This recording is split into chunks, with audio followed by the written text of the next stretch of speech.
साथ कभी ऐसा हुआ है कि आपने कोई डिसीजन लिया एंड बाद में रियलाइज किया कि ये डिसीजन बेसिकली आपका था ही नहीं, इनफैक्ट किसी और के इन्फ्लुएंस से आपने लिया था? क्या आपने कभी ऐसा फील किया है कि कोई पर्सन आपको बिना किसी रीजन के दोषी या कल्प्रिट फील करा रहा है? हम सभी की लाइफ में ऐसे लोग होते हैं जो हमें ठीक से समझ में नहीं आते। कभी कभी कोई हमें बिना कहे ही किसी चीज के लिए कन्विंस या रेडी कर लेता है, हमारी सोच को ट्विस्ट कर देता है और हम खुद नहीं समझ पाते कि कब, कैसे और क्यों हमने किसी चीज के लिए हाँ कह दिया था। क्या कभी ऐसा हुआ है कि किसी ने आपके इमोशंस को ऐसे यूज किया कि आप अपनी ही जिंदगी में हेल्पलेस महसूस करने लगे? दुनिया में ऐसे कई लोग हैं जो दूसरों को कंट्रोल करने के लिए चालाकी भरे टेक्निक्स का यूज करते हैं। वे आपकी भावनाओं के साथ खेलते हैं, आपको गुमराह करते हैं और इस तरह अपने स्वार्थ को पूर्ति करते हैं। इसे ही डार्क साइकोलॉजी कहा जाता है। So guys, welcome to the world of dark psychology, एक ऐसी दुनिया जहां इंसानी दिमाग को इस तरह समझा एंड मैनिपुलेट किया जाता है कि इंसान को खुद ही एहसास नहीं होता कि वो एक इनविजिबल ट्रैप में फंस रहा है। एमी ब्राउन की book dark psychology, secrets and manipulation इसी मिस्टीरियस वर्ल्ड के बारे में बात करती है। ये बुक उन hidden psychological techniques and strategies को सामने लाती है जिनका यूज वर्ल्ड के सबसे चालाक और चालबाज लोग करते हैं, चाहे वो पॉलिटिशियंस हो, सेल्स एक्सपर्ट्स हो या फिर वो लोग जो सिर्फ अपने सेल्फिश मोटिव्स के लिए दूसरों के दिमाग से खेलते हैं। आज के इस कॉन्टेक्स्ट में हम इस बुक की डीप एनालिसिस करेंगे, इसकी हर स्ट्रैटेजीज को डिकोड करेंगे और ये एनालाइज करेंगे कि कैसे लोग हमारी साइकोलॉजी को हैक करके हमें अपनी मर्जी से चलाने की कोशिश करते हैं। लेकिन सिर्फ यही नहीं, हम ये भी जानेंगे कि आप खुद को इन चालाकियों से बचा कैसे सकते हैं। यहाँ जरूरी नहीं है कि ये बुक सुनने और समझने के बाद आप इसे किसी और के ऊपर इम्प्लीमेंट करें, बिकॉज ये एक्चुअली काफ़ी डार्क साइड है। बट हमें ये जानना इसलिए ज़रूरी है ताकि हम खुद को ऐसे लोगों से बचा सके, एक प्रोएक्टिव स्टेप ले सके और आज के इस मैनिपुलेटिव दुनिया में अलर्ट रहकर ऐसे लोगों को आइडेंटिफाई कर सके। तो चलिए बिना टाइम वेस्ट किए शुरू करते हैं आज की summary. But before that, I just want to let you know that this audiobook is brought to you by Aesthetic Narrator. And now without any delay, let's dive into the content. Chapter 1. What is Dark Psychology? कई लोग ये समझते हैं कि manipulation सिर्फ movies में दिखाए जाने वाला एक कॉन्सेप्ट है, लेकिन एक्चुअल में ये हमारे डे टू डे लाइफ में मौजूद है। हमारे ऑफिस में, पॉलिटिक्स में, हमारे रिलेशनशिप्स में, हमारी सोशल मीडिया इंटरैक्शंस में और यहाँ तक कि हमारे फैमिली के कुछ डायनामिक्स में भी। डार्क साइकोलॉजी का एक्चुअल डेंजर ये है कि ये ज़्यादातर लोगों को नज़र नहीं आता। जो लोग इसे मास्टर कर लेते हैं वे दूसरों के दिमाग को अपनी मर्जी से मोड़ने की ताकत हासिल कर लेते हैं। इसलिए ये जानना ज़रूरी हो जाता है कि आपको मैनिपुलेटेड होने से खुद को कैसे बचाना है। जब भी कोई आपसे कहता है कि तुम ये सोच ही नहीं सकते कि तुम्हारे साथ क्या हो रहा है, तो आपको अलर्ट हो जाना चाहिए, क्योंकि अक्सर वही चीज़ें जो हमें नज़र नहीं आती वही सबसे ज़्यादा डेंजरस होती है। डार्क साइकोलॉजी का सबसे बड़ा सच यही है कि ये सब कुछ छिपकर बड़ी चालाकी से स्लोली एंड ग्रेजुअली आप पर इम्प्लीमेंट किया जाता है। ये एक साइलेंट वॉर है जहां words, emotions and human minds ही सबसे बड़े वेपन्स, सबसे बड़े हथियार होते हैं। इसलिए ये एक्सट्रीमली इम्पॉर्टेंट है कि हम ये पहचानना सीखें कि कौन हमें सही सलाह दे रहा है और कौन हमें धोखा देने की कोशिश कर रहा है। अगर हम डार्क साइकोलॉजी को पहचानना और उसका सामना करना सीख लें तो हम मेंटली स्ट्रांग बन सकते हैं और किसी के इन्फ्लुएंस में आए बिना अपने लाइफ को बेटर बना सकते हैं। तो चलिए स्टार्ट करते हैं इस फैसिनेटिंग एंड मिस्टीरियस जर्नी को, जो साइकोलॉजिकली हमारे थॉट्स, हमारे फीलिंग्स एंड यहाँ तक कि हमारे एक्शंस को भी कंट्रोल कर सकती है। Chapter 2, secrets and strategies of dark psychology. क्या आपने कभी ऐसा फील किया है कि कोई व्यक्ति आपको अपनी बात मनवाने के लिए चालाकी से बातें बना रहा है, या फिर ऐसा हुआ है कि किसी ने आपको किसी चीज के लिए मजबूर कर दिया, लेकिन बाद में आपको एहसास हुआ कि वो सब एक वेल प्लान्ड स्ट्रैटेजी थी। अगर ऐसा हुआ है तो आप पहले ही डार्क साइकोलॉजी का एक्सपीरियंस कर चुके हैं। ये एक हिडन माइंड गेम है जो इंसान की फीलिंग्स, इच्छाओं और थॉट्स को कंट्रोल करने के लिए यूज किया जाता है। इस दुनिया में हर कोई किसी ना किसी तरह से दूसरों को इन्फ्लुएंस करने की कोशिश करता है, चाहे वो पेरेंट्स हो जो अपने बच्चों को सही राह दिखाने के लिए समझाते हैं, या फिर एक एडवर्टाइजमेंट कंपनी जो आपको अपने प्रोडक्ट्स परचेज कराने के लिए इन्फ्लुएंस करती है। लेकिन जब ये इन्फ्लुएंस किसी के पर्सनल ग्रीड, धोखा, कंट्रोल, एक्सप्लॉयटेशन, यूज और मैनिपुलेशन करने के इरादे से किया जाता है, तब इसे डार्क साइकोलॉजी कहा जाता है। डार्क साइकोलॉजी के सीक्रेट्स एंड स्ट्रैटेजीज को फॉलो करके कुछ लोग जरूरत से ज्यादा एप्रिसिएशन, तारीफ और प्यार दिखाकर किसी को मेंटली कमजोर कर देते हैं और फिर उस पर कंट्रोल एंड डोमिनेट करते हैं। ये एक ऐसी पावर है जिसे सही इंसान एथिकल तरीके से यूज कर सकता है, लेकिन गलत इंसान इसे अपने ग्रीड के लिए एक डेंजरस वेपन की तरह यूज कर सकता है। जो लोग डार्क साइकोलॉजी में एक्सपर्ट होते हैं वे कुछ खास स्ट्रैटेजीज का यूज करते हैं। तो चलिए हम देखते हैं कि किस तरीके से आपको मैनिपुलेट किया जा सकता है through this dark psychology. So first and most important strategy है इमोशनल मिररिंग। ये एक ऐसा मेथड है जिसमें मैनिपुलेटर सामने वाले की फीलिंग्स, हाव भाव और सोचने के तरीके को सटल वे में कॉपी करता है।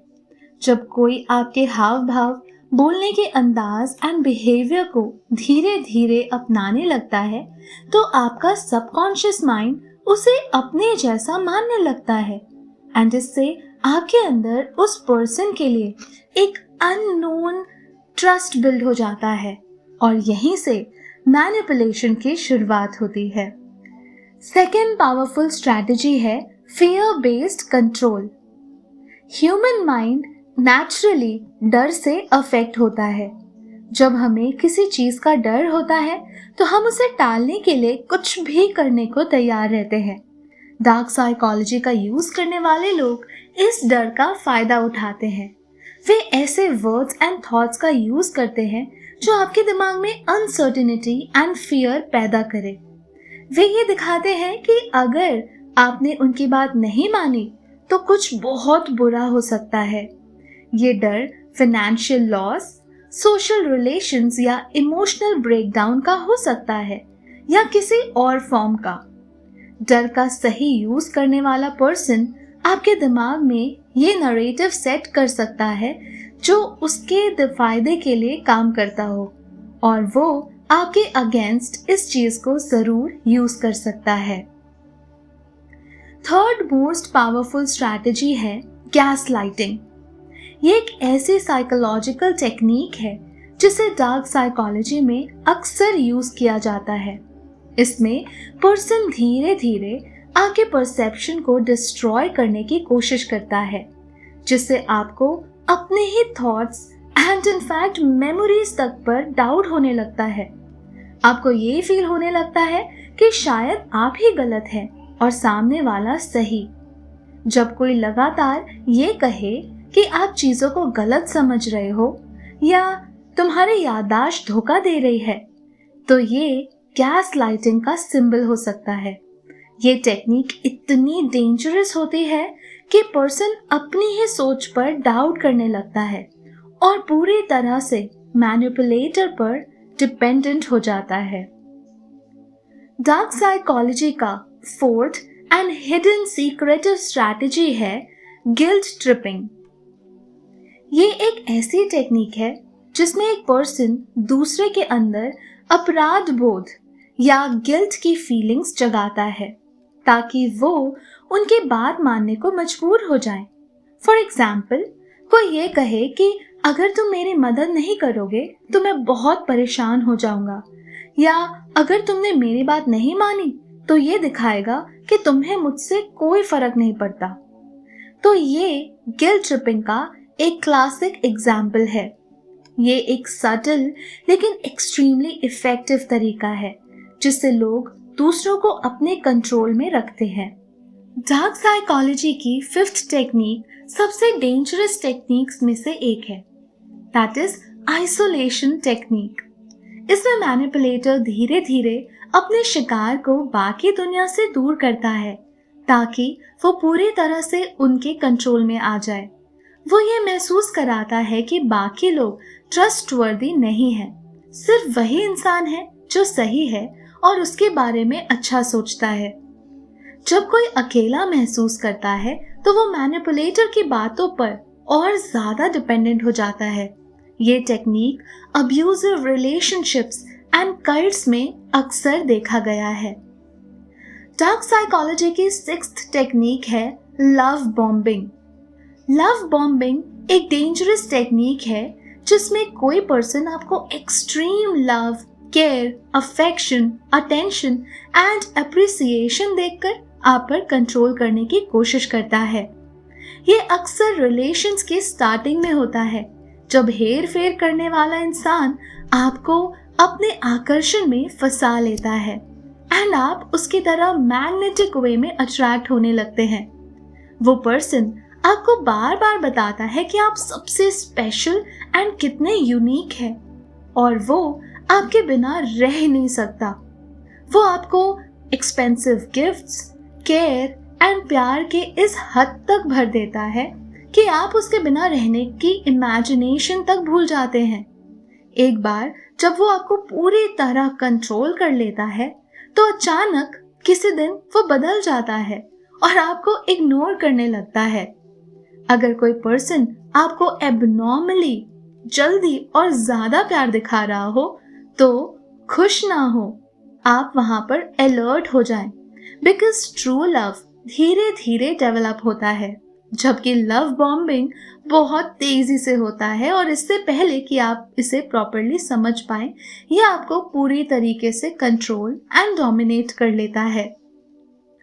इसलिए खुद के सेल्फ रिस्पेक्ट को बनाए रखें, अपने आप पर भरोसा रखें और अपने फैसले भावनाओं की बजाय लॉजिक पर डिपेंडेंट रखें। डार्क साइकोलॉजी की सेवेंथ टेक्निक है साइलेंट ट्रीटमेंट। साइलेंट ट्रीटमेंट एक ऐसी टेक्निक है जिसमें कोई पर्सन आपको नजरअंदाज करके, इग्नोर करके या बात ना करके आपको मेंटली परेशान करता है। ये इमोशनल ब्लैकमेल का एक तरीका होता है जिसमें हेर फेर करने वाला व्यक्ति आपको इस हद तक बेचैन कर देता है कि आप उसकी हर बात मानने को मजबूर हो जाते हैं। वो इंसान किसी छोटी सी बात पर गुस्सा होकर अचानक चुप हो जाता है।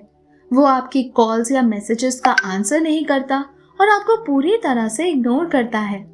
एंड जब आप बेचैन हो जाते हैं एंड उसे मनाने की कोशिश करते हैं तो वो आपको और ज्यादा कंट्रोल करने के लिए ताकत अचीव कर लेता है। अगर कोई व्यक्ति बार बार आपको साइलेंट ट्रीटमेंट दे रहा है तो समझें कि ये एक मैनिपुलेटिव टैक्टिक्स है। सो आप अपनी फीलिंग्स पर कंट्रोल रखें और खुद को मेंटली वीक ना होने दें। हेल्दी कम्युनिकेशन की डिमांड करें लेकिन जबरदस्ती किसी को मनाने की कोशिश ना करें। सो डार्क साइकोलॉजी के इन सीक्रेट्स का यूज, इन स्ट्रैटेजीज का यूज सिर्फ पर्सनल रिलेशंस में ही नहीं बल्कि लार्जर ग्लोबल एस्पेक्ट पर भी किया जाता है। Politics, business, marketing, social media में भी ये टेक्निक्स इम्प्लीमेंट की जाती है।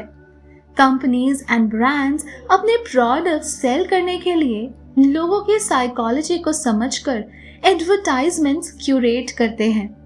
वे स्कार्सिटी का डर दिखाते हैं, लिमिटेड टाइम ऑफर या लिमिटेड एडिशंस या फिर स्टॉक रनिंग आउट फास्ट जैसे स्कीम्स का यूज कराकर आपको फोमो फील कराते हैं, जिससे आप या कस्टमर्स इम्पल्सिव होकर इंस्टेंटली डिसीजन ले लेते हैं एंड वो चीजें परचेज करते हैं जिनकी शायद उन्हें रिक्वायरमेंट तक नहीं होती।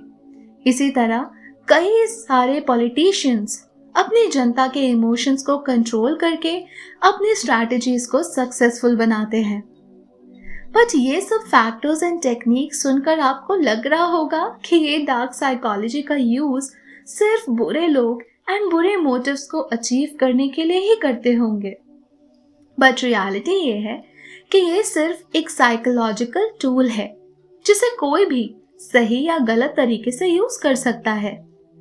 अगर आप इन टेक्निक्स को पहचानना सीख जाएं, तो आप ना सिर्फ दूसरों के मैनिपुलेशन से खुद को बचा सकते हैं बल्कि खुद को मेंटली स्ट्रांग भी बना सकते हैं।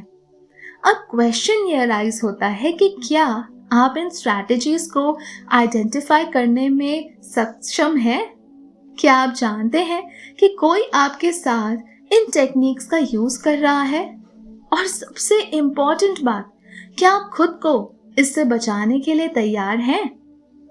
डार्क साइकोलॉजी के सीक्रेट्स को जानना सिर्फ इसलिए जरूरी नहीं है कि आप दूसरों को कंट्रोल कर सके, बल्कि इसलिए भी है कि आप खुद को कंट्रोल करना सीखें। जब आप इन डीप मेंटल ट्रैप्स को समझ लेते हैं, तो कोई भी आपको आसानी से मैनिपुलेट नहीं कर सकता। अब ये आपके हाथ में है कि आप इस नॉलेज को कैसे यूज करते हैं, एक मेंटल शील्ड की तरह या एक साइकोलॉजिकल वेपन की तरह। Chapter 3, analysing dark psychology. क्या आपने कभी सोचा है कि इंसान के दिमाग में चल रही गहरी चालों को समझने का ताकत अगर आपके पास हो, तो आप कितनी चीजों को अपने पक्ष में कर सकते हैं, अपने फेवर में यूटिलाइज कर सकते हैं? क्या अगर आपको ये पता चल जाए कि कोई आपके साथ खेल खेल रहा है, तो आप उसके जाल में फंसने से पहले ही खुद को बचा सकते हैं? ये सब समझने के लिए हमें डार्क साइकोलॉजी को एनालाइज करना होगा। ये कोई सिंपल साइकोलॉजी नहीं है, बल्कि ये ह्यूमन माइंड के उन पहलुओं की गहराई में जाने की कोशिश है जिसके बारे में आम लोग सोचते भी नहीं है। डार्क साइकोलॉजी यानी मनोविज्ञान का वो क्षेत्र, वो फील्ड जो पावर, कंट्रोल एंड इन्फ्लुएंस पर डिपेंड होता है। ये इंसान के वीक पॉइंट्स को समझने, उसकी इच्छाओं और डर को मैनिपुलेट करने और उन्हें एक ऐसे डायरेक्शन में ले जाने का आर्ट है जिसमें वे खुद भी ये महसूस नहीं कर पाते कि उनके साथ क्या हो रहा है।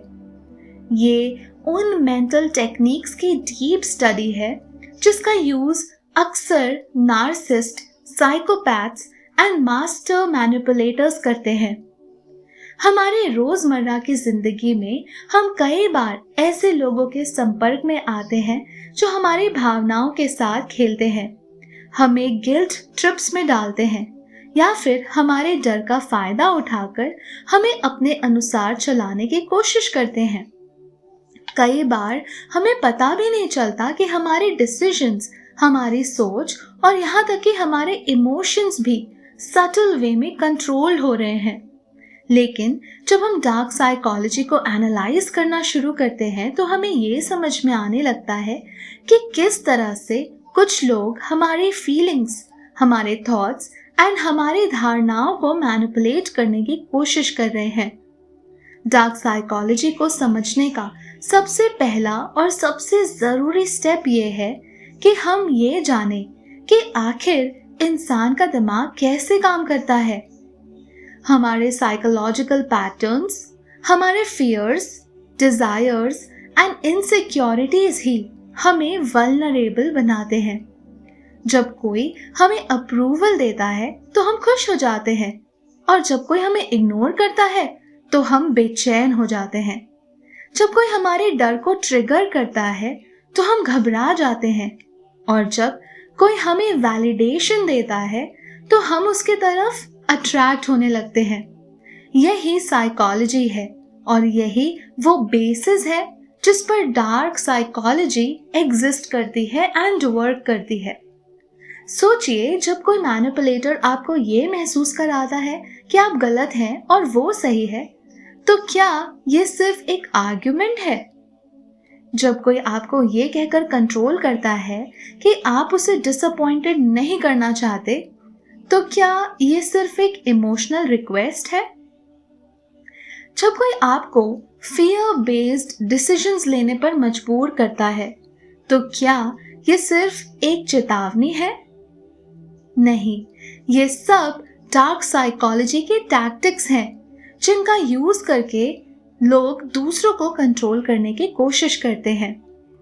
डार्क साइकोलॉजी के कुछ सबसे डेंजरस वेपन्स होते हैं: manipulation, deception, gaslighting, guilt tripping, emotional exploitations and वो सारे फैक्टर्स जो ऑलरेडी हमने प्रीवियस चैप्टर में डिस्कस किया है।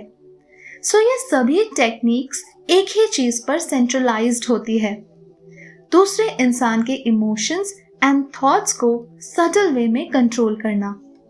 जब कोई आपको गिल्ट ट्रिप करता है और आपको इस तरह फील कराता है कि आप बुरे इंसान हैं सिर्फ इसलिए ताकि आप उनकी बात मान लें, तो ये डार्क साइकोलॉजी का एक क्लासिक एग्जाम्पल है।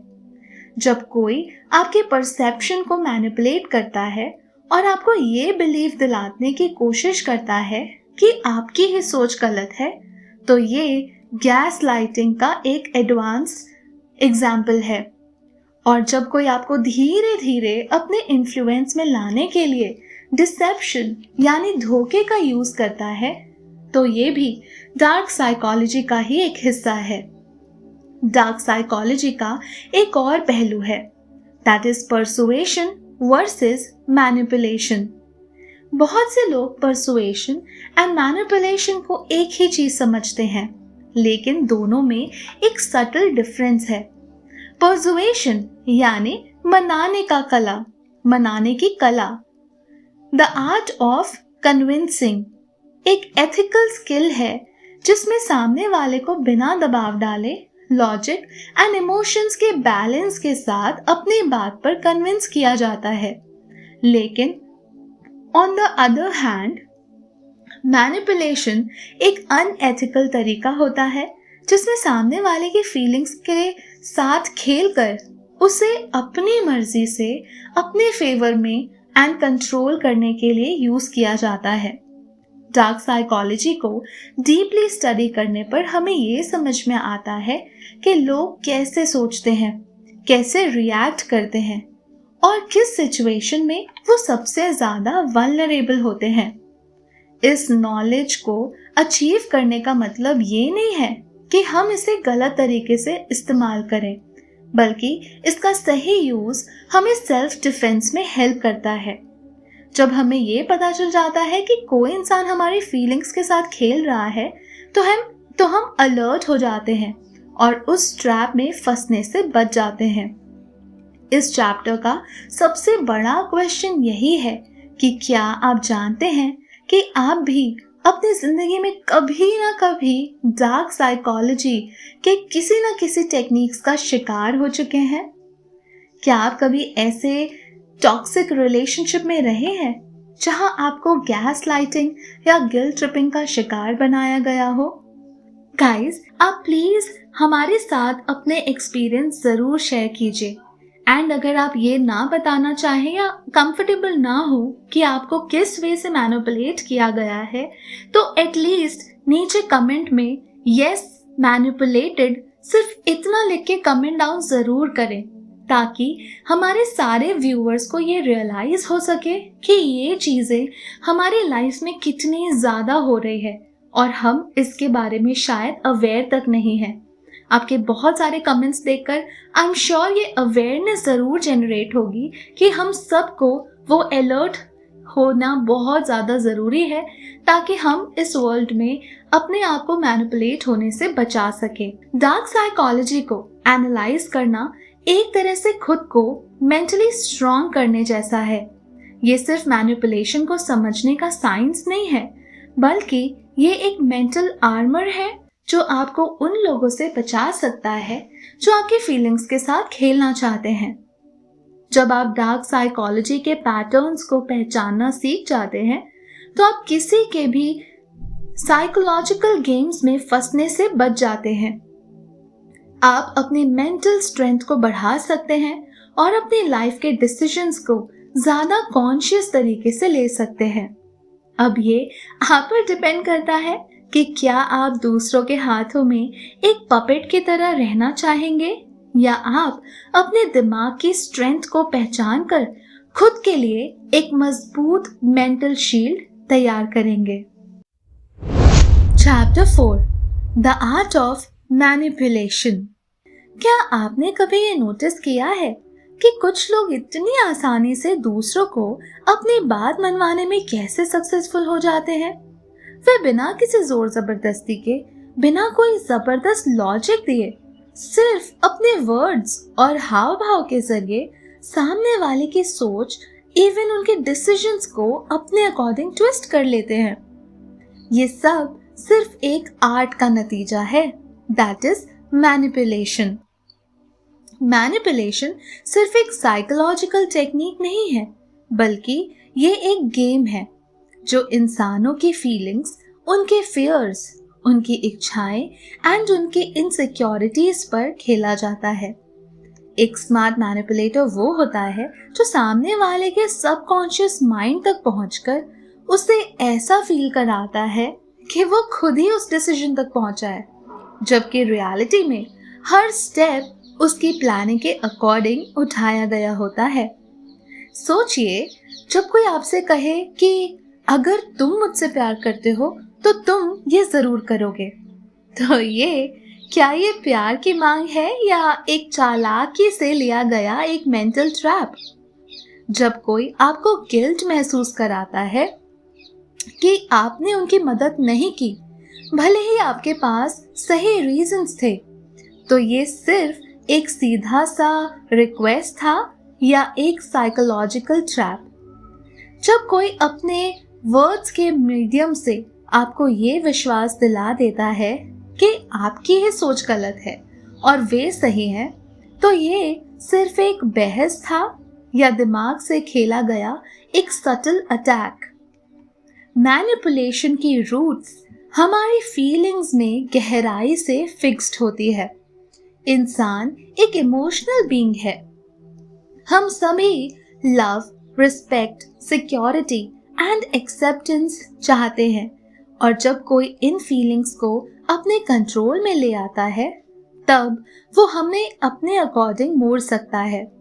ये आर्ट इतना सटल होता है कि अक्सर हमें एहसास ही नहीं होता कि हम मैनिपुलेट हो रहे हैं। हम सोचते हैं कि हम अपने डिसीजंस खुद ले रहे हैं, लेकिन एक्चुअल में हर डिसीजन हमें एक स्पेसिफिक डायरेक्शन में ढकेलने के लिए केयरफुली प्लान किया होता है। एक एक्सपर्ट मैनिपुलेटर ये जानता है कि किस इंसान की सबसे बड़ी वीकनेस क्या है। कुछ लोगों को वैलिडेशन की जरूरत होती है, कुछ को डराया जा सकता है, कुछ को गिल्ट में डुबोकर कंट्रोल किया जा सकता है, और कुछ को ऐसी सिचुएशंस में फंसाकर मैनिपुलेट किया जा सकता है जहां उनके पास कोई और रास्ता ही ना बचे, एक हेल्पलेस सिचुएशन हो जाए। ये सब एक मेंटल गेम का पार्ट है जहां कोई हार मानता नहीं दिखता, लेकिन असल में एक इंसान हमेशा मानसिक रूप से हार चुका होता है। आपने शायद रिलेशंस में, फ्रेंडशिप में, ऑफिस की पॉलिटिक्स में या अपनी पर्सनल लाइफ में ऐसे बहुत से एग्जाम्पल्स देखे होंगे जहां लोग दूसरों की फीलिंग से खेलकर अपना काम निकलवा लेते हैं। लेकिन क्या मैनिपुलेशन हमेशा बुरा होता है? इसका आंसर उतना सिंपल नहीं है जितना लगता है। कई बार मैनिपुलेशन एक सेल्फ डिफेंस का वेपन भी हो सकता है। जब कोई आपको फोर्सफुली इन्फ्लुएंस करने की कोशिश कर रहा हो, तो कभी कभी सटल मैनिपुलेशन की वो तरीका होता है जिससे आप खुद को बचा सकते हैं। जब किसी टॉक्सिक व्यक्ति से निपटना हो, जब किसी नार्सिसिस्ट को उनकी ही भाषा में जवाब देना हो, तब ये एक डिफेंसिव वेपन बन सकता है। लेकिन ये समझना बहुत इंपॉर्टेंट है कि आपको मैनिपुलेट होने से बचाने के लिए मैनिपुलेशन को समझना होगा। अगर आप ये पहचान लेंगे, आइडेंटिफाई कर लेंगे कि कोई आपकी फीलिंग्स के साथ गेम्स खेल रहा है, तो आप खुद को इस गेम से बाहर निकाल सकते हैं। आपको ये समझना होगा कि किसी का गुस्सा, कोई ड्रिवन आर्ग्यूमेंट या कोई गिल्ट ट्रिपिंग हमेशा जेन्युइन नहीं होती। कई बार ये सिर्फ टैक्टिक्स होती है ताकि आप सामने वाले के मर्जी के अकॉर्डिंग चलें। आपको बहुत ज़्यादा अलर्ट रहने की ज़रूरत है ताकि आप खुद को या अपने लव्ड वंस को किसी और से मैनिपुलेट होने से बचा सके। Chapter 5 the art of persuasion. क्या आप किसी ऐसे पर्सन को जानते हैं जो इतने ज़्यादा इफ़ेक्टिव होते हैं कि वो कुछ भी कहें लोग उनकी बात इजीली मान जाते हैं? वे जब किसी चीज़ के लिए रिक्वेस्ट करते हैं तो सामने वाला मना नहीं कर पाता। उनके प्रेजेंस में एक अलग ही पावर होती है जिससे लोग उनकी बातों से कन्विंस होने लगते हैं। यह कोई मैजिक नहीं है, बल्कि ये है परसुएशन, यानी मनाने की कला, कन्विंस करने का आर्ट। परसुएशन एक ऐसा इनविजिबल पावर है जो इंसान के दिमाग में धीरे धीरे ग्रेजुअली असर डालती है। ये कोई जबरदस्ती या मैनिपुलेशन नहीं, बल्कि ये एक सटल इन्फ्लुएंस होती है जिसमें सामने वाले को ये महसूस कराए बिना कि उसे इन्फ्लुएंस किया जा रहा है, उसे अपनी मर्जी से आपके विचारों की ओर आकर्षित किया जाता है। एक स्किल्ड परसुएडर वो नहीं होता जो जबरदस्ती करता है, बल्कि वो होता है जो दूसरों के विचारों, इच्छाओं और भावनाओं को समझकर उन्हें अपने फेवर में मोड़ने में माहिर होता है।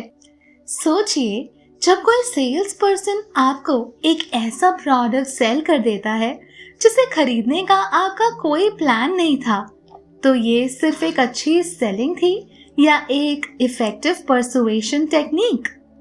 जब कोई पॉलिटिशियन अपने वर्ड्स के मैजिक से हजारों लोगों को अपनी बात मनाने के लिए तैयार कर देता है, तो ये सिर्फ एक भाषण था या गहरी मनोवैज्ञानिक रणनीति? जब कोई दोस्त, रिश्तेदार या कॉलीग बिना किसी प्रेशर के आपको अपनी मर्जी से कुछ करने के लिए तैयार कर लेता है, तो ये सिर्फ एक सहयोग था या परसुएशन का इफेक्ट? परसुएशन की असली ताकत इसके सटल वे में छिपी होती है। ये किसी को मजबूर करने का तरीका नहीं है, बल्कि ये किसी के सोचने के तरीके को इस तरह इन्फ्लुएंस करने का आर्ट है कि वे खुद ही अपने थॉट्स से सहमत हो जाएं। इसलिए सबसे सफल लोग, चाहे वे बिजनेस लीडर्स हो, पॉलिटिशियंस हो, सेल्स एक्सपर्ट्स हो या मोटिवेशनल स्पीकर्स, सभी आर्ट ऑफ परसुएशन में अडेप्ट होते हैं। इंसान एक इमोशनल बीइंग है और उसकी हर डिसीजन मेकिंग प्रोसेस में इमोशंस का बड़ा हाथ होता है। एक अच्छा परसुएडर जानता है कि लॉजिक से ज्यादा इमोशंस लोगों को इन्फ्लुएंस करती है। एंड यही रीजन है कि सक्सेसफुल मोटिवेशनल स्पीकर्स जब भी कोई बात कहते हैं तो वे सिर्फ फैक्ट्स पर डिपेंडेंट नहीं रहते, बल्कि वे अपनी बात को इमोशंस के साथ ब्यूटीफुली रैप करते हैं ताकि लोग उस थॉट को सिर्फ समझे नहीं, बल्कि उसे फील करें एंड खुद से कनेक्ट करें। अगर आप ध्यान दें तो परसुएशन का सबसे ज्यादा यूज हमारी डे टू डे लाइफ में होता है। जब कोई बच्चा अपने पेरेंट्स से कोई एक्सपेंसिव गिफ्ट या टॉयज लेने की जिद करता है और बार बार उसे मनाने की कोशिश करता है, तो वो अपनी कच्ची उम्र में ही परसुएशन का यूज कर रहा होता है। जब कोई बॉस अपने एम्प्लॉयज को ओवर टाइम करने के लिए कन्विंस कर लेता है बिना किसी ऑफिशियल ऑर्डर के, तो वो परसुएशन का यूज कर रहा होता है। जब कोई लवर अपने पार्टनर को किसी खास डिसीजन के लिए मनाने की कोशिश करता है, तो वो भी इस आर्ट का यूज कर रहा होता है। लेकिन परसुएशन और मैनिपुलेशन में माइन्यूट डिफरेंसेस होते हैं। मैनिपुलेशन में सामने वाले की भावनाओं से खेलकर उसे मजबूर किया जाता है, जबकि परसुएशन में उसे एक ऑप्शनल पर्सपेक्टिव दिखाकर उनकी सोच को जेंटली गाइड किया जाता है।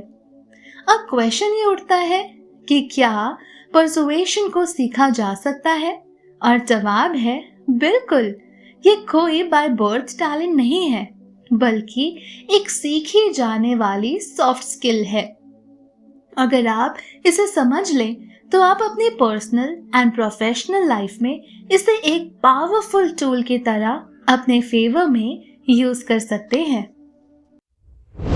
Chapter 6 the dark triad traits of manipulators.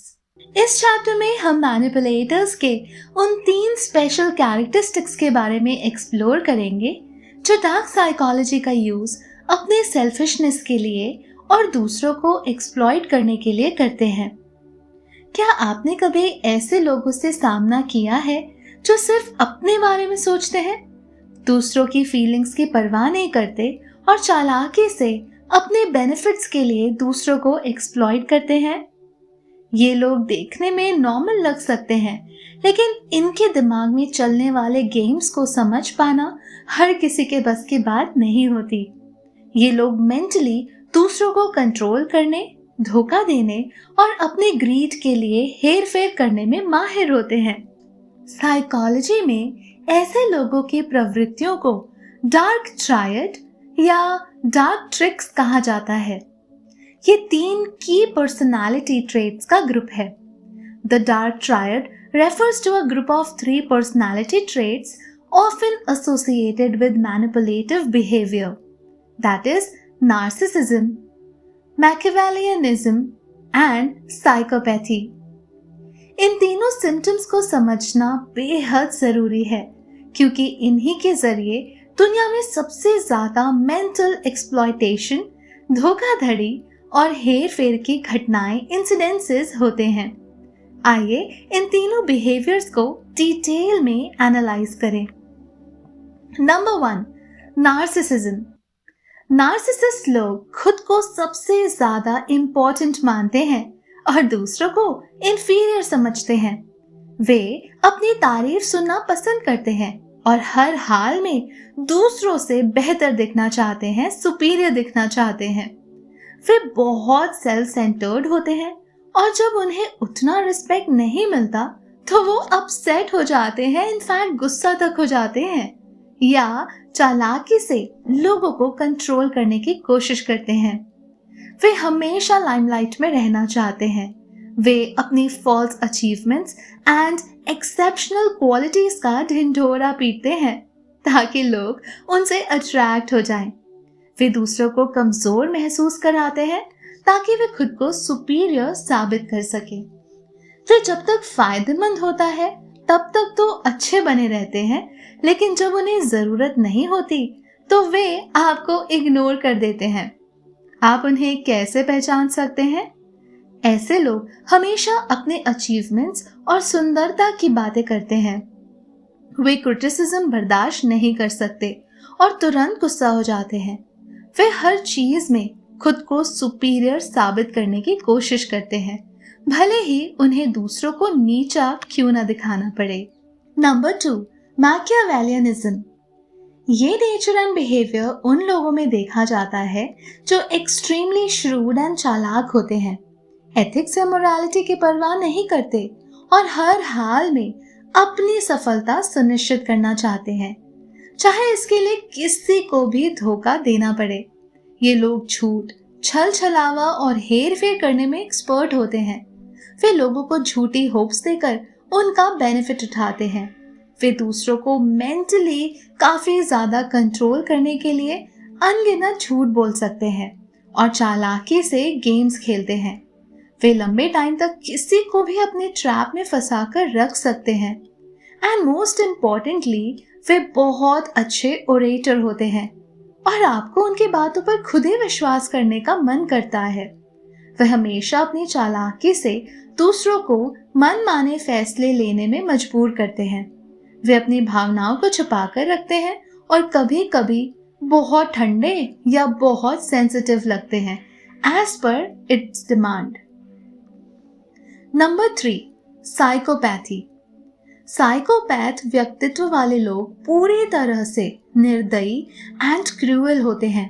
उन्हें किसी के दर्द, भावनाओं या तकलीफ की कोई परवाह नहीं होती।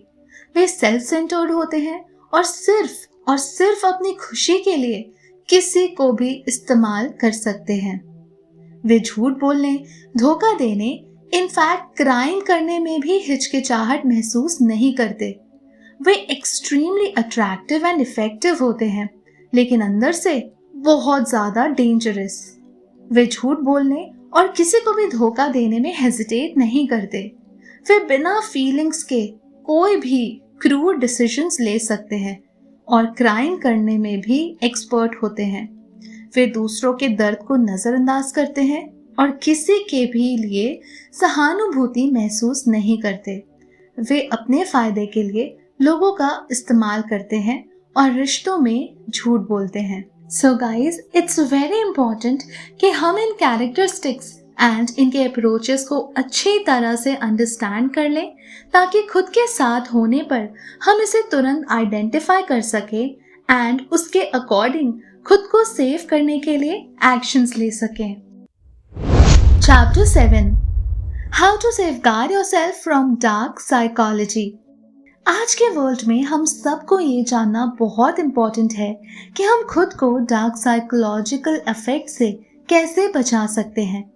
ये कोई मामूली बात नहीं है, क्योंकि कई बार हम इस साइकोलॉजिकल गेम को आइडेंटिफाई तक नहीं कर पाते और धीरे धीरे उनके शिकार बन जाते हैं। डार्क साइकोलॉजी का सबसे डेंजरस एस्पेक्ट ही ये है कि ये नॉर्मली इतनी सटल होती है कि हमें इसका एहसास नहीं होता। ये किसी के वर्ड्स में छुपी हो सकती है, किसी के टोन में, किसी की बॉडी लैंग्वेज में और कई बार तो सिर्फ उनके प्रेजेंस में भी। जो लोग इस आर्ट के एक्सपर्ट होते हैं वे अपने शिकार को ये महसूस नहीं होने देते कि उनके साथ मैनिपुलेशन हो रहा है। लेकिन अगर आप इन टेक्निक्स को पहचानना और खुद को सेफ रखना सीख जाते हैं तो कोई भी आपको आसानी से कंट्रोल नहीं कर सकता। खुद को डार्क साइकोलॉजी से बचाने का सबसे पहला और सबसे जरूरी स्टेप है सेल्फ अवेयरनेस। अगर आपको अपनी फीलिंग्स, थॉट्स एंड रिएक्शंस की डीप अंडरस्टैंडिंग होगी तो कोई भी आपको आसानी से मैनिपुलेट नहीं कर पाएगा। अक्सर मैनिपुलेटिव लोग दूसरों की इनसिक्योरिटीज को टारगेट करते हैं। वे जानना चाहते हैं कि आपको किस चीज की सबसे ज्यादा परवाह है, आपका सबसे बड़ा डर क्या है और कौन सी चीज आपको सबसे ज्यादा इमोशनली वल्नरेबल बनाती है।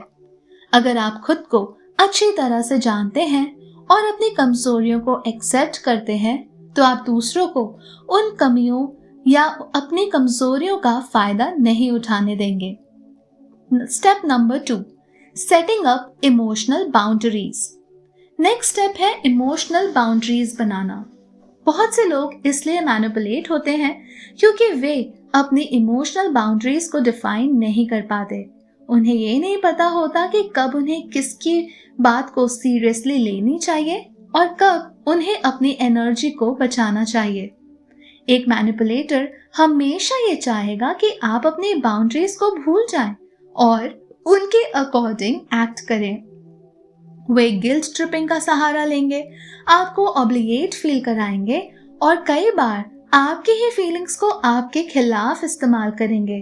अगर आप अपनी बाउंड्रीज को मजबूत बना लेते हैं एंड मोस्ट इम्पॉर्टेंटली नो कहना सीख जाते हैं तो आप खुद को इन माइंड गेम से बचा सकते हैं। इसके बाद थर्ड स्टेप आता है critical thinking and logical analysis. एक मास्टर मैनिपुलेटर हमेशा इमोशंस का यूज करता है क्योंकि वो जानता है कि इमोशंस इंसान को सबसे ज्यादा इन्फ्लुएंस करते हैं। लेकिन अगर आप हर चीज को लॉजिकल एनालिसिस के साथ शुरू करते हैं तो आप मैनिपुलेशन से बच सकते हैं। जब भी कोई आपसे कुछ कहे या आपको किसी बात के लिए पुश करे तो खुद से पूछिए कि क्या ये एक्चुअल में ट्रूथ है, सही है, या ये सिर्फ एक इमोशनल ट्रैप है। कई बार सिर्फ इतना सोच लेने से ही हम मैनिपुलेशन के ट्रैप से बच सकते हैं। स्टेप नंबर 4, असर्टिवनेस, दृढ़ता। डार्क साइकोलॉजी से बचने के लिए सबसे जरूरी चीज है असर्टिवनेस। ये एक ऐसा गुण है जिसमें आप अपनी बात को मजबूती से रखते हैं लेकिन बिना किसी अग्रेशन के। एक मैनिपुलेटिव इंसान तभी पावरफुल होता है जब सामने वाला वीक हो, लेकिन अगर आप खुद पर कॉन्फिडेंट होते हैं, अपने ओपिनियंस क्लियरली साफ तरीके से रखते हैं और बिना किसी के प्रेशर में आए अपने डिसीजंस खुद लेते हैं तो कोई भी आपको आसानी से मैनिपुलेट नहीं कर सकता। Step number 5, understanding your surroundings. अपने आसपास के लोगों को समझना भी बहुत ज्यादा जरूरी है। अक्सर जो लोग हमें मैनिपुलेट करते हैं वे हमारे डे टू डे लाइफ की एक इम्पॉर्टेंट पार्ट होते हैं, जैसे कि फ्रेंड्स, कॉलीग्स, रिलेटिव्स या कभी कभी तो हमारे सबसे करीबी लोग like our parents, life partners और इवन आवर किड्स। वे धीरे धीरे हमें इमोशनल ट्रैप में फंसाते हैं और हमें ये एहसास तक नहीं होने देते कि वे हमारे दिमाग के साथ खेल रहे हैं और हम भी उन पर आंख बंद करके ट्रस्ट कर लेते हैं। इसलिए लोगों के वर्ड से ज्यादा उनके एक्शंस पर ध्यान देना जरूरी है।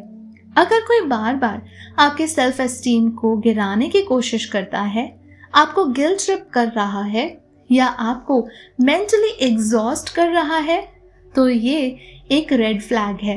इसे तुरंत पहचानें और अपने अकॉर्डिंग प्रॉपर स्टेप्स लें, प्रॉपर एक्शंस लें। Step number 6, make yourself mentally strong. Dark psychology से बचने के लिए सबसे इफेक्टिव मेथड ये है कि आप खुद को मेंटल वे में मजबूत बनाएं, स्ट्रांग बनाएं। इसका मतलब है सेल्फ रिस्पेक्ट, सेल्फ वर्थ और सेल्फ कॉन्फिडेंस को बढ़ाना। जब कोई मैनिपुलेटर देखता है कि आप अपनी वैल्यू को समझते हैं तो वे आपको कंट्रोल करने में अनसक्सेसफुल हो जाते हैं। वे हमेशा उन लोगों को टारगेट करते हैं जो इमोशनल वैलिडेशन की तलाश में होते हैं, जिन्हें अप्रूवल चाहिए होता है या जो इजीली इन्फ्लुएंस होते हैं। लेकिन अगर आप अपनी वैल्यू खुद पहचानते हैं तो कोई भी आपको इस तरीके से मैनिपुलेट या कंट्रोल नहीं कर पाएगा। Step number 7, maintaining distance. Dark psychology से बचने के लिए एक और जरूरी चीज है डिस्टेंस मेंटेन करना। अगर आपको ये एहसास हो जाए कि कोई पर्सन लगातार आपकी मेंटल हेल्थ को अफेक्ट कर रहा है तो सबसे अच्छा तरीका है कि आप उनसे धीरे धीरे डिस्टेंस बना लें। ये हर बार पॉसिबल नहीं होता, लेकिन जहां भी मौका मिले वहां आपको टॉक्सिक लोगों से दूर रहने की पूरी कोशिश करनी चाहिए। अगर आपको ऐसा करने में हर्ट हो रहा हो तो भी आप ये स्टेप जरूर उठाएं। कभी कभी सबसे अच्छा सेल्फ डिफेंस यही होता है कि आप मैनिपुलेशन के सोर्स से ही खुद को दूर कर लें। And step number 8, get yourself out of the victim mindset. सबसे इंपॉर्टेंट बात यह है कि खुद को विक्टिम माइंडसेट से बाहर निकालें। कई लोग ये सोचते हैं कि वे बार बार मैनिपुलेट होते रहते हैं और वे इससे बच ही नहीं पाते। लेकिन सच ये है कि डार्क साइकोलॉजी उन्हीं लोगों पर असर करती है जो इसे समझते नहीं हैं। जब आप इन साइकोलॉजिकल ट्रिक्स को आइडेंटिफाई करना सीख जाते हैं तो आप मेंटली इतना स्ट्रांग हो जाते हैं कि कोई भी आपको इजीली मैनिपुलेट नहीं कर सकता। सो गाइस, अब क्वेश्चन ये उठता है कि क्या आप भी किसी के थ्रू मैनिपुलेट हुए हैं? लेकिन आपको क्या उस वक्त ये एहसास हुआ था या नहीं? क्या आप भी कभी गिल्ट ट्रिप, इमोशनल ब्लैकमेल या गैस लाइटिंग के शिकार हुए हैं? और अगर हाँ, तो क्या अब आप खुद को बचाने के लिए रेडी हैं? डार्क साइकोलॉजी को हर कोई नहीं समझ पाता, लेकिन जो इसे समझ लेते हैं वे अपनी लाइफ को पूरी तरह से चेंज कर सकते हैं। अब ये आप पर डिपेंड करता है कि आप इसे सिर्फ एक साइकोलॉजिकल कॉन्सेप्ट की तरह देखेंगे या इसे एक मेंटल शील्ड की तरह यूज करके खुद को हर तरह से इमोशनल मैनिपुलेशन से बचाने के लिए रेडी हो जाएंगे। सो गाइस, इसी के साथ हमारी आज की ऑडियो बुक यहाँ पर एंड होती है। आई होप कि मेरे ये एफर्ट्स आपको पसंद आए होंगे। अगर आपको ये बुक थोड़ी भी पसंद आई हो, हमारे एफर्ट्स थोड़े भी जेन्युइन लगे हो, तो प्लीज़ अपना फीडबैक हमारे साथ नीचे कमेंट में ज़रूर शेयर कीजिएगा। वीडियो को लाइक कर दीजिएगा एंड अगर आपने चैनल को सब्सक्राइब नहीं किया है तो ऐसे अमेजिंग ऑडियो बुक्स के लिए हमारे चैनल को ज़रूर सब्सक्राइब करें। इसी के साथ मिलेंगे बहुत जल्द किसी नेक्स्ट इंटरेस्टिंग बुक की समरी के साथ। So till then, take care of yourself. The Aesthetic Narrator signing off.